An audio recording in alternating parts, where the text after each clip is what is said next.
Hey, I just wanted to clarify something about the last one a couple days ago.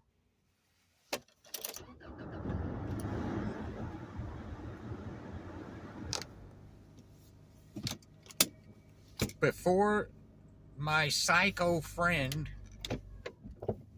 and I departed for where we would eventually wind up in Oakland, California, um, he did something with some of that money. He bought a quarter pound of weed and with the intention of being that was how he's going to make his living, being a dealer. Uh, so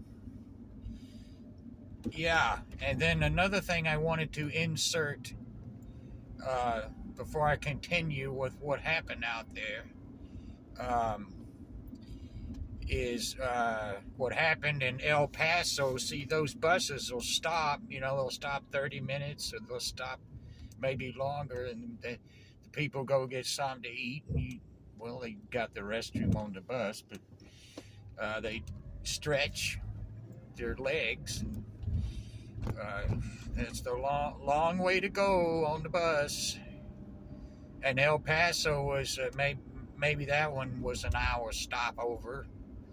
So we're wandering around in the bus station. Maybe went outside, and we ran into some guy. Um, and we got in a conversation, and my friend decided he's gonna make a trade. He's gonna trade, like, maybe it was about an ounce, might have been an ounce, uh, for some cocaine.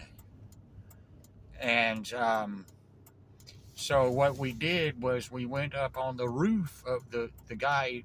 We probably wouldn't have known to do this, but uh, that's where he took us. And so that's the first time that I saw Mexico from the roof of the El Paso bus station. I sure did. I guess that was Ciudad Juarez, Mexico. Never been set foot in Mexico, but I did see it. I saw it again on a couple more times, probably in my life, maybe several more times. Those are different stories. So anyway, I just wanted to insert that. Oh, well, let me finish the little insertion I'm putting in here, because it's kind of important. That guy, he burned my friend. Uh, that coke was bunk. So yeah, we had got off to a bad start then, didn't we? But then something good happened later, near the end, near somewhere in Arizona, maybe. A woman gave us. There was a family, a young couple, and had a kid or two, and she gave us a bunch of chicken. That it wasn't very good. It was too dry. But hey, we we just took a big hit. He had, which affects me. So that put him in a bad mood, and I'm already kind of tagging along and under his thumb, because he's a control freak, and he, well, with the intention of paying him back, like, oh, you're gonna get a job. Of course I am. How do I expect to survive? Of course, you're a young man like that, 18 years old. You're gonna get a job. You bet. So, but first you got to get situated. Um, So yeah, so now that I've inserted that, yeah, the lesson there is bus stations are notorious. Train stations a little more classier, better people. But the bus stations just loaded with dopers and people, con men and thieves, pickpockets, all kinds of folks.